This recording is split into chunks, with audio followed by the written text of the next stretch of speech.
recently where someone was saying how they were still waiting to hear like my top 10 movies, and so I thought, why not? Let's do it. Let's do a video talking about some of my favourite movies of all time.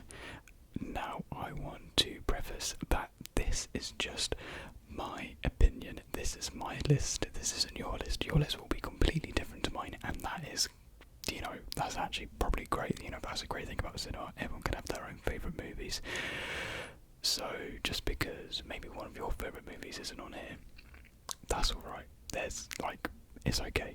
We don't have to get upset because what I've seen a lot on TikTok, on Film Talk as it's dubbed, are people's top 10s, and people can get very sensitive and offended in some cases about films. So we're not gonna have none of that here. We're just gonna, you know, enjoy films, and that's a great thing about cinema. Everyone can enjoy what they want to enjoy. If you want to enjoy the more obscure stuff, then that's great. That's, you know, really good. And if you want to enjoy stuff like Thomas and Friends, great, enjoy that. I couldn't think of a movie on the opposite spectrum. Anyways, enough of the pre-ramble. Let's get into the video topic. But actually, first, before I actually get into the proper top 10, I want to give some honourable mentions.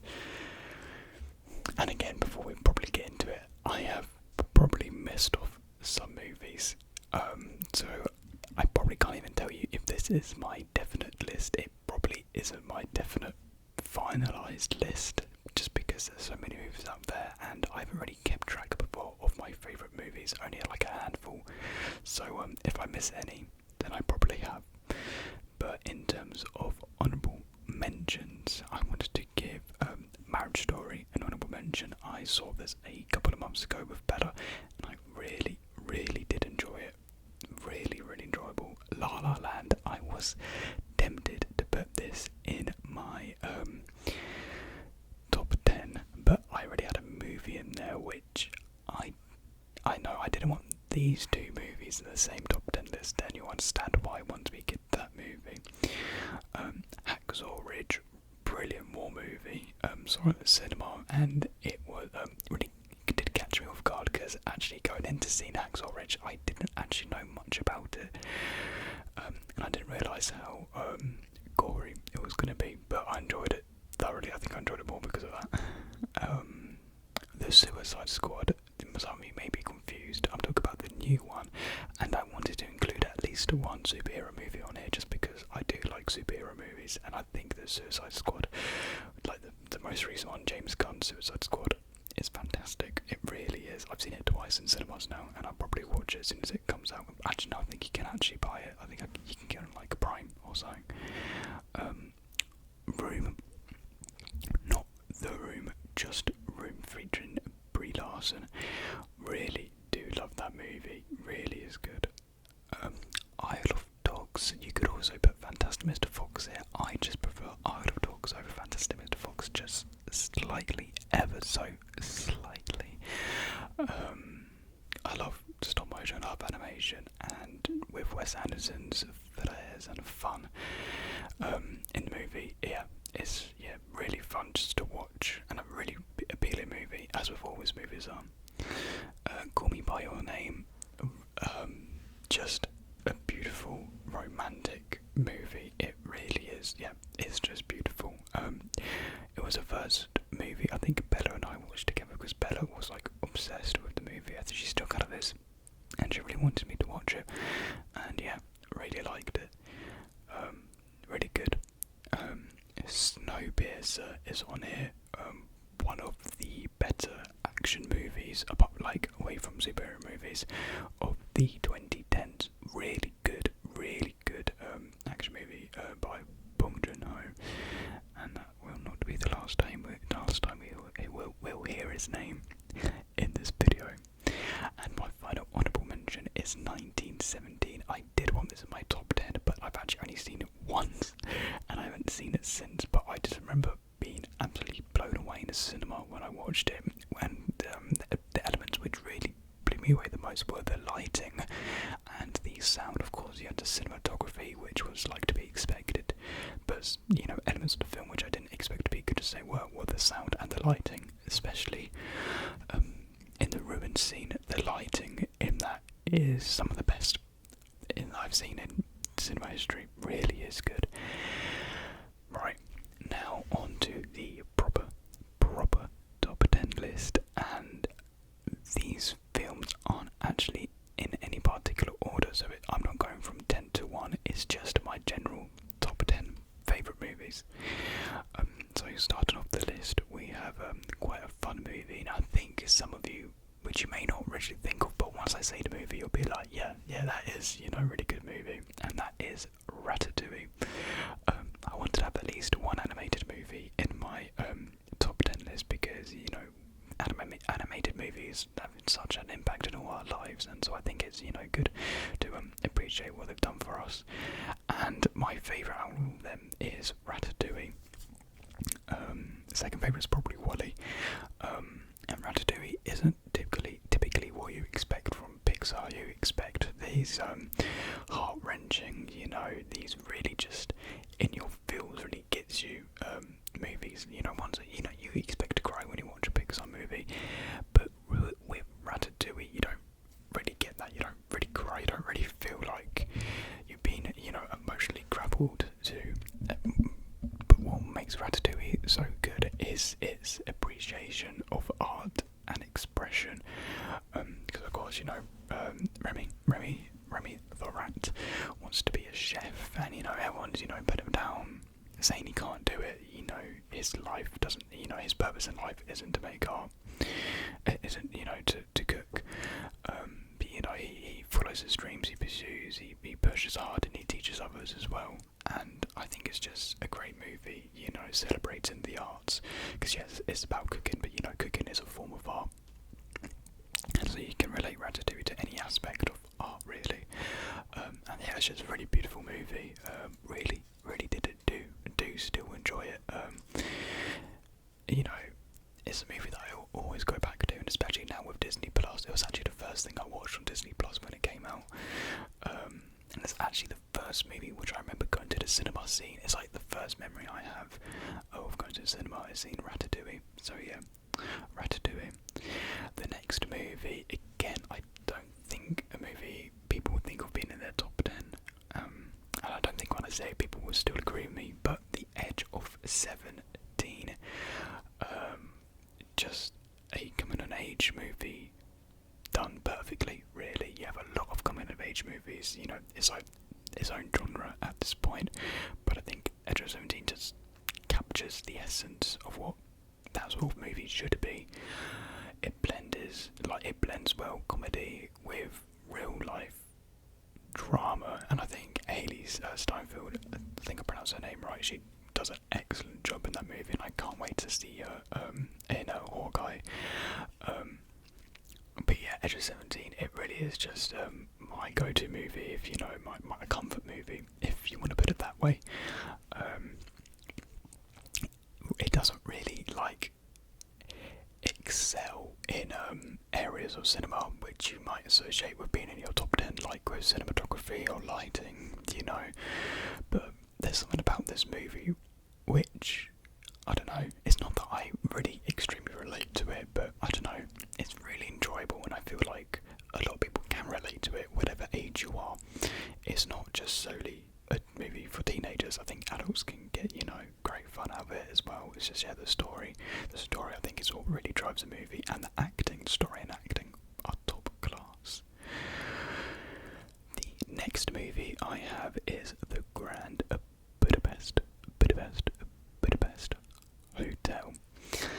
Absolutely love this movie. I watched it again the other month with Bella, and thoroughly enjoyed it. The most I've enjoyed it of all the times I've seen it. I can't tell if there's a buzzing noise, if it's just my head. But yeah, it never used to be my favourite Wes Anderson movie, but watching this time round, I really enjoyed it. Some of my favourite performances, I forgot the actor's name, but the main guy I think is one of the best comedy performances ever, and one of my favourite performances ever, because normally when you hear people talk about what's your favourite performance, it's normally a guy shouting, and yeah, some of my movies on here are guys shouting, but I think we forget about the comedy performances, and the Grand Budapest holds some of the best acting, I think, to this day, really. So yeah, I think comedy does, get overshone a little bit. Like again, trying to think of some comedy movies which I really like. The 21 and 22 Jump Street, enjoy those thoroughly. The Cornetto trilogy, fantastic, and rightfully so. They get the recognition they deserve. But yeah, Grand Budapest Hotel, just everything about that movie, really. The costume design, the set design, props, just the cinematography as well. We can't forget about that. I think the lighting's good. I don't know. I don't really focus on the lighting when I watch Grand Budapest Hotel. But yeah, the music as well, the soundtrack as well, really fits the theme and just the vibe of the film. But yeah, Grand Budapest Hotel, it is a beauty to watch. Up next is a movie which will probably go down as a classic. If any movie on here is going to be a classic, it will probably be this movie, and the movie I'm talking about is Parasite. Bong Joon-ho's latest hit. It's just a crazy film. It really is. The problem with this film, you can't really explain too much about it without giving it away. It really is a film which you just need to watch and experience. Beautifully crafted, masterful writing, really. A concept which Bong Joon-ho does write around a lot, which is class. He writes a lot about class, but the idea behind the story is so unique and just different. I don't know how he came up with it. It really is clever. And it talks about class, obviously, and the base like outline of the story is this lower class family cheats their way basically to the top, working for this upper class family, doing jobs around the house, helping the children do their homework. And so basically it shows them as them being the parasites onto the upper class family. But in the end of the film, it kind of talks about, were the lower class family the parasites, or are the real parasites the upper class people in the world? Because there's such a minority, I think, is that the right word, the minority? No. I don't know, because upper class, there's so few of them, it's like they shouldn't exist. It's like they're the parasites in this world, and we're just the normal people, if that makes sense. I'm not very good at explaining stuff. Hopefully what I'm saying in this video is kind of making sense. Probably not. But yeah, just watch Parasite. It really is fantastic. Up next is the movie Prisoners. One of the best thriller dramas I've ever watched. It is something else. If I'm being honest, the best thing about this movie is probably the collection of the cast is probably the most well casted cast, if that makes sense. Everyone just works together so well. With some movies you have some outstanding roles, but everyone in this movie just works together so well. The chemistry between each other, well, the lack of chemistry sometimes. It really is fantastic. Jake Gyllenhaal, Hugh Jackman, and everyone else give outstanding roles, and it surprises me how no one got an Oscar for that movie. It really does. Other elements of this movie, the cinematography, the coldness the cinematography brings to the film is brilliant. It's just, it is just a gut-wrenching movie to watch. It really is. So do yourself a favour and watch it. I'm pretty sure it's on Netflix, so you can easily watch it.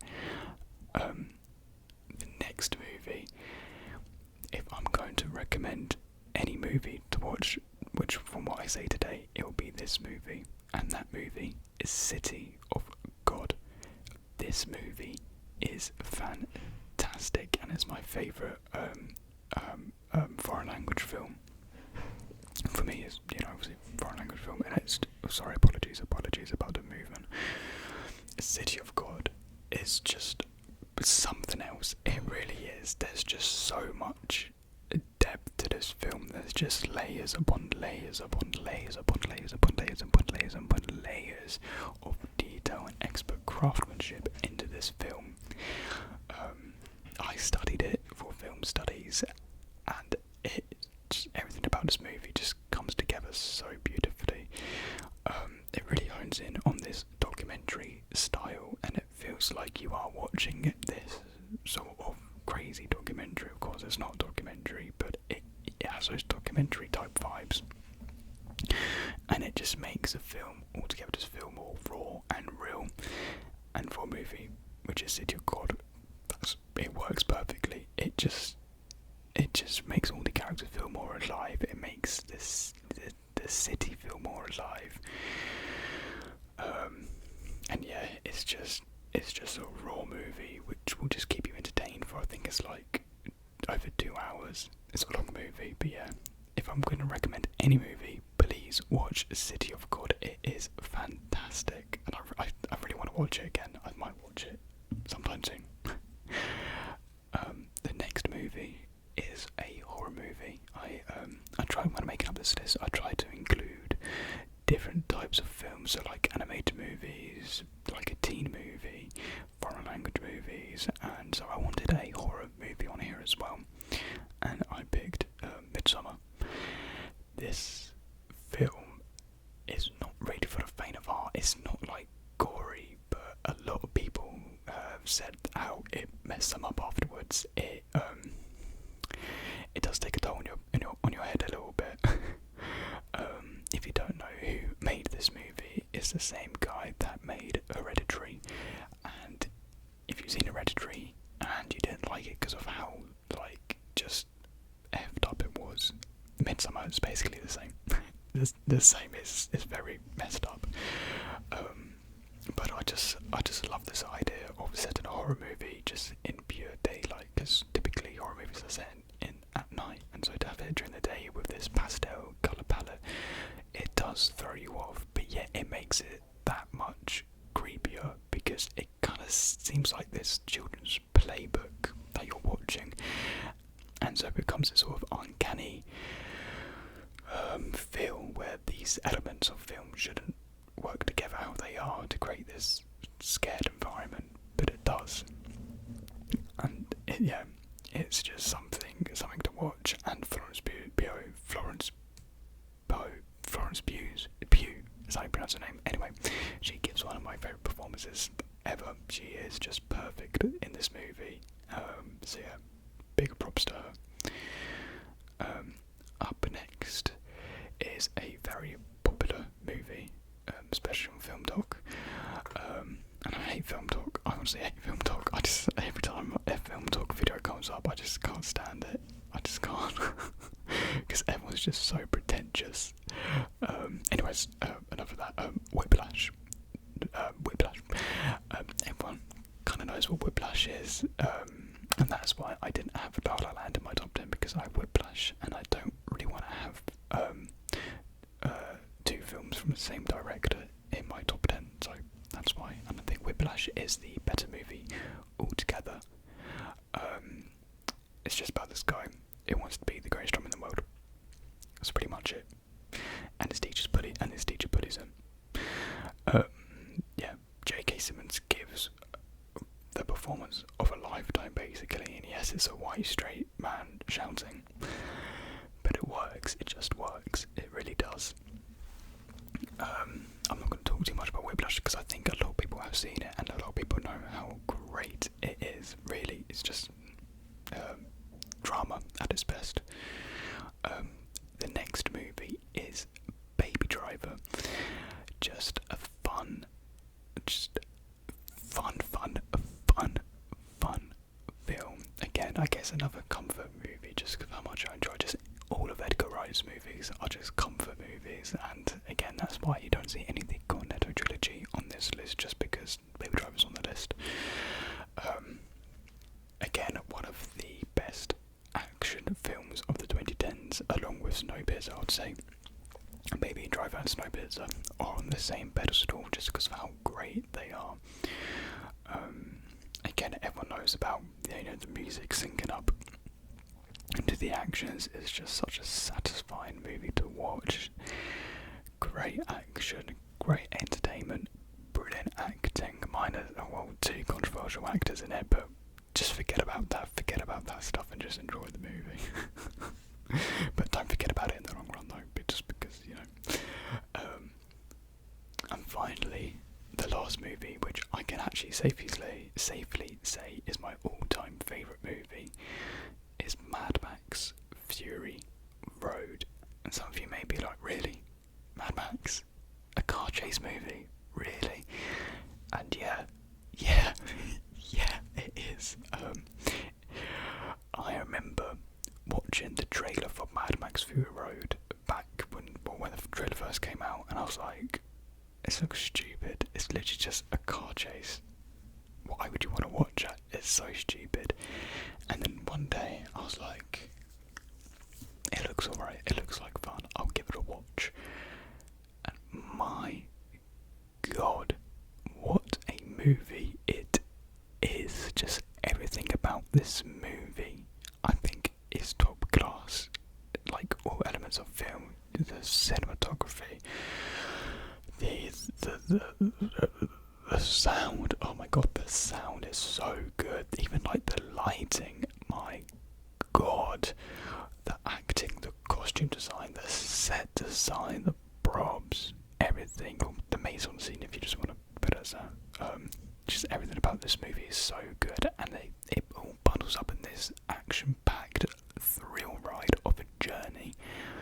But it's not just the action which makes this film as good as it is. It blends together these real-life important issues like global warming. It talks a lot about nature and healing Earth and, protecting Earth. And it also talks about feminism, the role of a man and a woman, and how this movie breaks those conventions and really puts the woman in the forefront. Yes, the movie's called Mad Max, but the character Furiosa really drives this movie forward, and it is mainly about her rather than Max.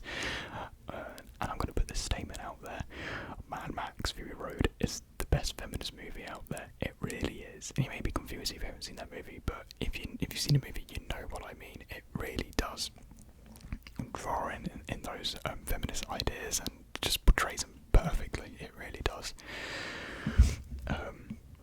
So yeah, Mad Max Fury Road, top class film. I will never get bored of it, and I can't wait for the Furiosa prequel. I'm pretty sure that they're doing. It's been in development for years, and I remember they had some problems because apparently Warner Bros. Said George Miller, I think it is, he went over budget apparently, and they weren't happy, and so some conflict happened. But I think they're getting the ball rolling now